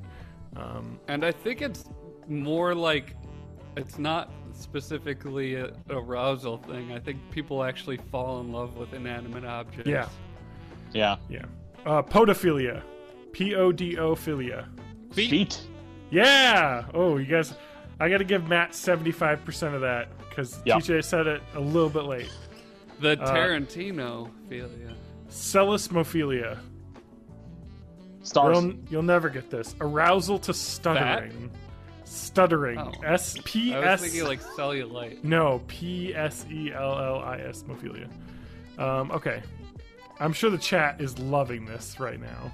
They're all gone. They're all gone. Yep. All right. They Cool. all gone.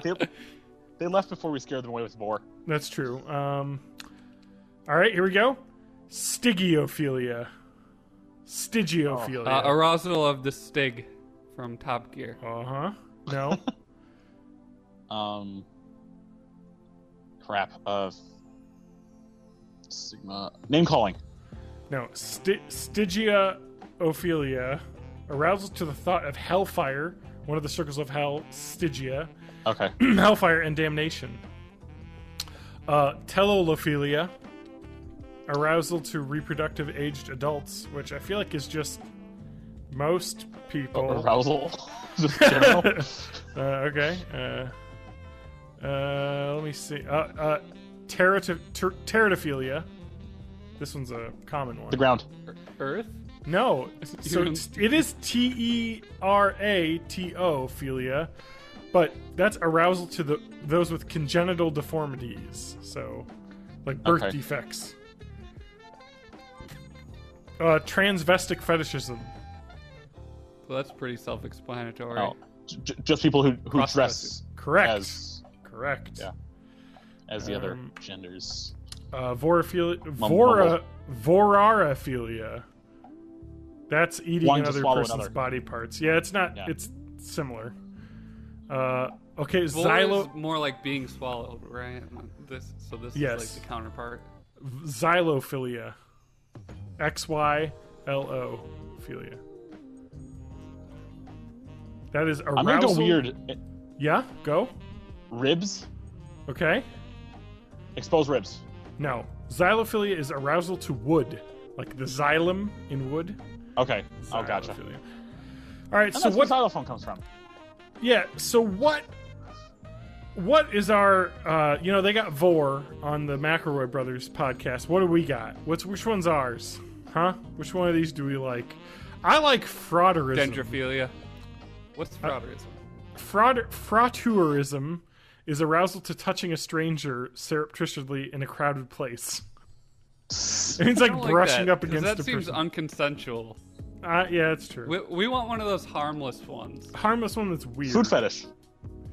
That one isn't on here. I didn't see. What about the Yeah. one that's the bee one? Let's do the bee one. Okay, bees? like bees. Like, oh yeah, like we want bees covering us all the time. Yeah, I want like those guys that have the bee beards. Barry Bee Benson. beards really. You're talking about Melissaphilia. Yeah, how can I spell that? That's like literally the name Melissa, and then Melissa. Melissaphilia. Melissaphilia. Philia. Nope. Maybe the text on this website I'm looking at, the I's and capital L's. Yeah, That one didn't autocorrect when I renamed the show that. So that is the name of the episode too of the podcast. All right, so let's wrap it up, boys. We're getting close to the end here. Do we have anything else we wanted to talk about? Really I quick, watched Matt. basically Just all of Clone Wars. Yeah, born in the '80s rating scale. How is it? 1 to 5. The first season is maybe like a 2, but Yeah. then it keeps climbing up from there. I watched the movie first, and that was kind of horrible. You could probably skip it, but the only thing it does is introduces the characters that are going to be around for the series. And then the first season and a half, 2 seasons are pretty George Lucas-y, where there's just way too much slapstick. But as it goes on, it gets much, much better. And there was an entire episode about, the Senate was debating whether they should deregulate the banks so that they could have more money to invest in their war. And that sounds boring, but it was an amazing episode. Wow, that sounds like the opposite of a show that I want to watch. It was good, though. It was good. You imagine that? Yeah, there's a lot of parallels to the geopolitical situation at The the time situation that the we show have- was original airing. Yeah. Fair enough. Well, TJ, anything else before we head out? I mean, Well, they don't have a date on it yet, but the Pokemon Bank update should be coming out this month. what is that? So, all right. So, Pokemon Bank is the Pokemon program you can get on your 3DS. Allows you to take Pokemon from Black, White, Black 2, and White 2 Yes. into Yes. XY, Omega Ruby, and Alpha Sapphire. Well, Pokemon Bank update will allow you to go from XY, Omega Ruby, and Alpha Sapphire to Sun and Moon. But it's also going to update the transporter that will allow you to bring Pokemon from Digital Red, Digital Blue, and Digital Yellow into Sun and Moon as well. Still no freaking date on that. But that being said, Fission Machamp. Gen 1 is the only generation you can get a Machamp that knows Fission. Wow. Or Fissure. Whatever it is. Fisher. The one-hit KO move? Yes. That's ground type? Yeah. Or wait, are you talking about the Oculolinctus, which is known as worming, which is the practice of licking someone's eye? Oh! Mucophilia, sexually aroused by sneezing. Mechanophilia, sexual attraction to machines. Sorry, okay. Anything else before we end? I got more fetishes. I'll just throw it out there. I caught my first... oh, yeah. Well, I saw and caught my first shiny Pokemon. Oh, I'm going to go into a 30-second explanation of it. Yep, For people who what don't is play it? Pokemon.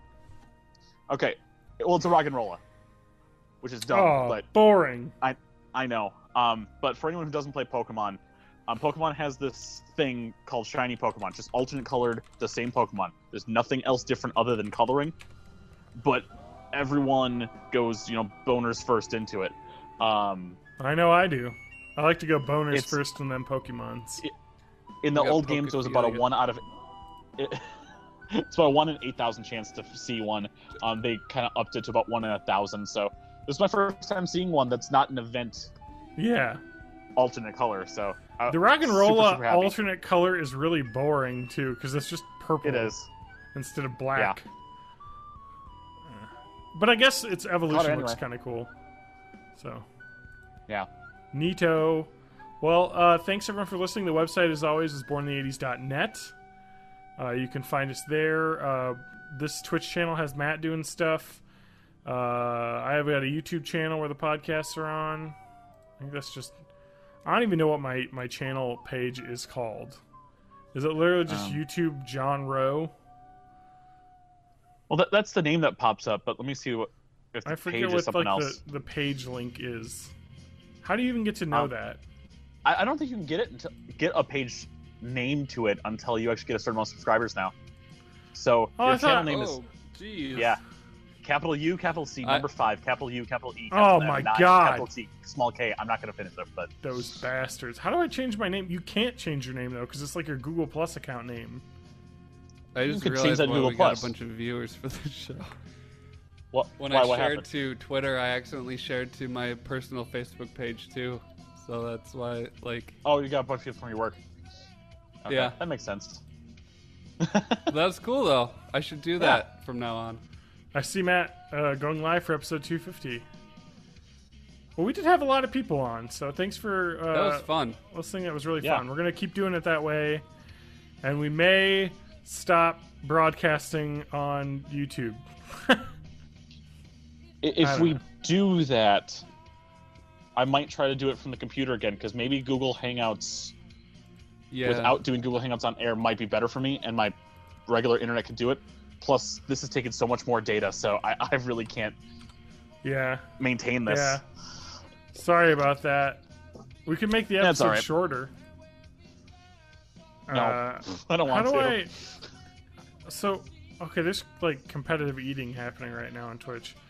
Am I actually like hosting this channel? Oh, I totally am. So it shows that. Yeah. That's cool.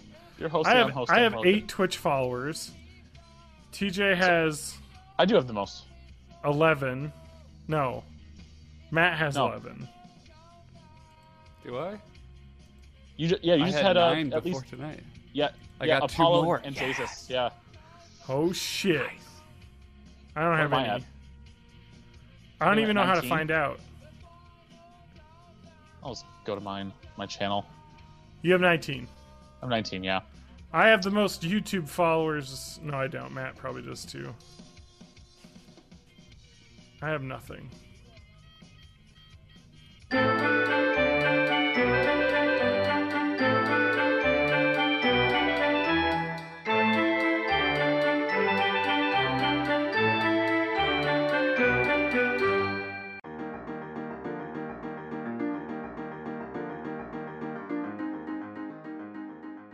Let me know if I need to open the YouTube chat. Like if somebody shows up there.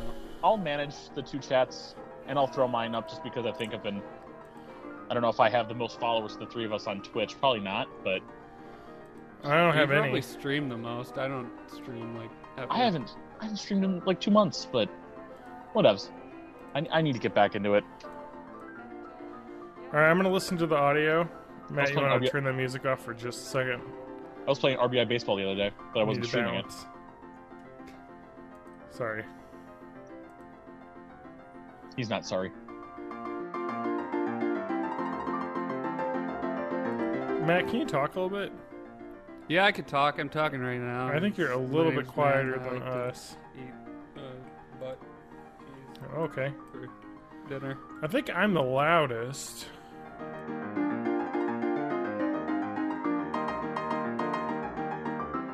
TJ, be careful what you put on your screen there, because I can see your entire screen reflected in your eyes.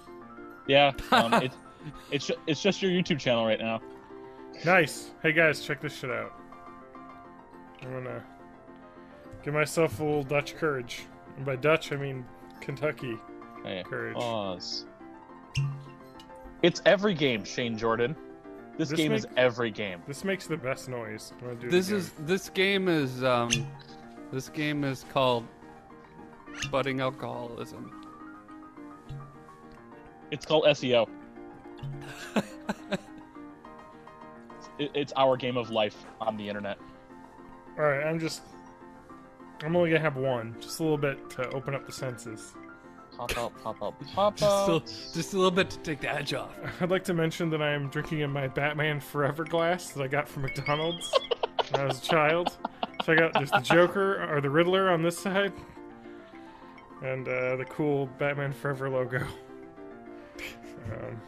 Anyway, all right, we're live, so I'll send out links. What did we decide on? Where are all the ladies? They're all dead. Every single one of them. One of my cats is a lady, so there's that. Dude looks like a lady.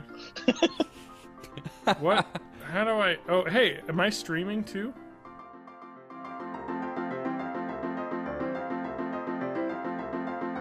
I uploaded a track, and it's all fucked up because I exported it wrong. Good thing only one person listened to it. Don't you hate it when that happens? That's when I upload a podcast and I realized I forgot to put the intro on. I'm like, Yeah. fuck. Anyway, Hey, Madre mia, somebody, I don't Gili, know Spanish. ¿Qué haces aquí, compañero? all right. Anyway, let's get started. Something mother. Okay.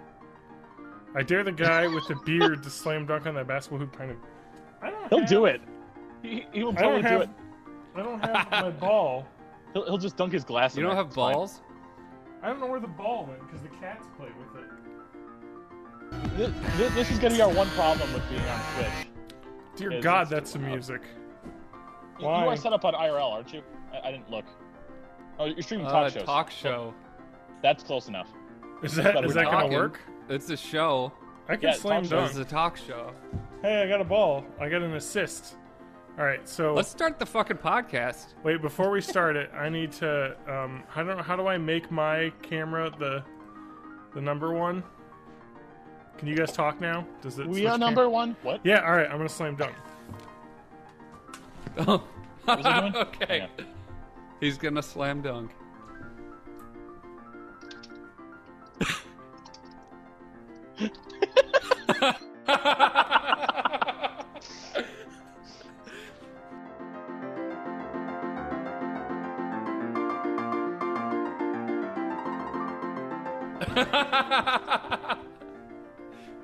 Wait. Oh man, I'm gonna need you to do that again.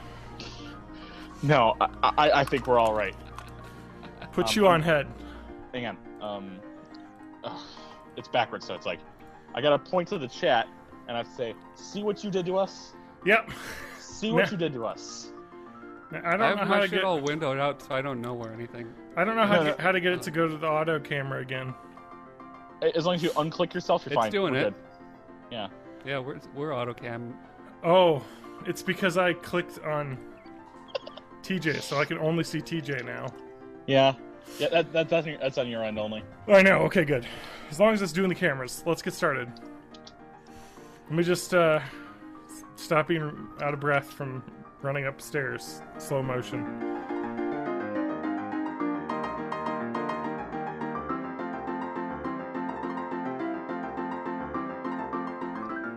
Yeah, it wasn't quite Chrono Trigger, but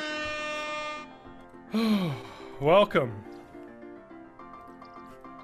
That's it. Just welcome. Just welcome.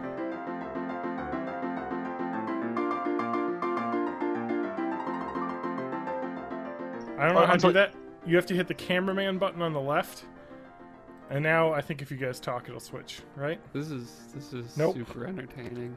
There. Okay, I have to click myself again. There it goes. All right, it's working. I'm just trying to figure out the complexities.